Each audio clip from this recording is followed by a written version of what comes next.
धन्य धन्य सतगुरु सुखदा, महिमा कही न जाय।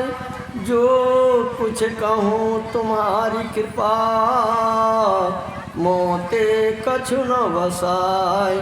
तुलसिया संसार में भांति भांति के लोग, सबका पद वंदन करो, जो जिस लायक होय। बोलिए प्रेम से श्री सद्गुरु महाराज की जय। पर महाराज श्री सद्गुरु महाराज के पावन चरणों में अनंत अनंत बार प्रणाम। मंचस्थ पूज्यपाद स्वामी उमानंद जी महाराज के भी श्री चरणों में प्रणाम। एवं मंच पर विराजमान सभी संत महात्माओं के श्री चरणों में भी अनंत अनंत बार प्रणाम। हम लोगों का वो भाग है जो अत्र तत्र से कत्र होकर इस पवित्र भूमि पर बैठकर अपने माजमा और संगठन के साथ सत्संग कर रहा हूँ। यह हम लोगों का बहुत बड़ा भाग है। अभी हम लोग सुन रहे थे श्री रामचरितमानस सारस्वतिक तृतीय सोपान आरण्य कांड से सुन रहे थे। सबरी माता और भगवान का संवाद है, बहुत गहन विषय है। इसके संबंध में कहने में बहुत समय लगेगा, लेकिन फिर भी शॉर्ट में कहना चाहता हूँ। भगवान राम गए हैं सबरी माता के आश्रम में। सबरी जी से कहते हैं भगवान कि प्रथम भक्ति संतन कर संगा। पहली भक्ति क्या है? संतों के संग। उसके बाद दूसरी तीसरी कहते हैं तो पांचवी भक्ति तक तो जो है वह क्या है? सगुण भक्ति है। पांचवी से बाद छठी से लेकर नवमी भक्ति सब निर्गुण है। इसलिए इस भक्ति को जो प्राप्त कर लेंगे उस परम प्रभु को प्राप्त कर लेंगे। उसके लिए आपको सूचाचार में पवित्र रहना पड़ेगा।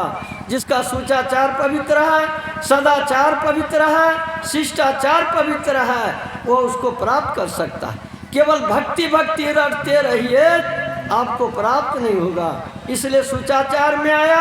हम लोग जाते हैं पर पैखाना जाते हैं, हाथ से लोटा ले जाइए, चाय कमंडल कोई चीज़ ले जाइए। जब पानी खर्च कर लेते हैं तो बायां हाथ से कोई कपड़ा भी नहीं पकड़ना चाहिए। जहाँ आपके लिए पानी की व्यवस्था है वहाँ लाकर उसको पहले 5 बेर हाथ में मिट्टी देकर या साबुन देकर साफ कीजिए। 7वां बेर दोनों हाथ साफ कीजिए। 7वां बेर भी साफ करने के बाद 6ठा 7वां और 8वां बेर जो है लोटा को साफ करके या कमंडल साफ करके कुल्ला आचमन कर लिया, पवित्र हो गए। वो आपका सूचाचार पवित्र हो गया। आप जहाँ भी बैठेंगे ध्यान करने के लिए आपका ध्यान बनेगा। यह गारंटी है संतों का। मैंने लक्षण बाबा के साथ रहा, उन्होंने जो बोला उसके अनुकूल किया तो कोई जरूरी नहीं है कि 5 घंटा बैठे। थोड़ा भी बैठिएगा आपका सूचाचार पवित्र रहेगा, आपका ध्यान बन जाएगा। इसलिए इसकी बहुत जरूरी है। सदाचार के अंतर्गत आया बेविचार, चोरी, नशा, हिंसा, झूठ, ये 5 पाप से अलग रहिए। शिष्टाचार, आपसे जो बड़े हैं उनका आदर कीजिए, आपसे जो छोटा है उसको सम्मान दीजिए। यह हुआ जो शिष्टाचार। इसका पालन करते हुए, ध्यान भजन करते हुए आप आगे बढ़ेंगे, आपका भक्ति सफल हो जाएगा। बोलिए श्री सद्गुरु महाराज की जय। यही थोड़ा आप लोगों का सेवा किए। अब हम लोगों के बीच वयोवृद्ध महात्मा हैं, बहुत पहले से गुरु महाराज के समय से ही इनको देखते हैं। मैं भी जाता था, गुरु महाराज का सेवा मैं भी करते थे, ये भी करते थे। वयोवृद्ध बाबा हैं, उनके द्वारा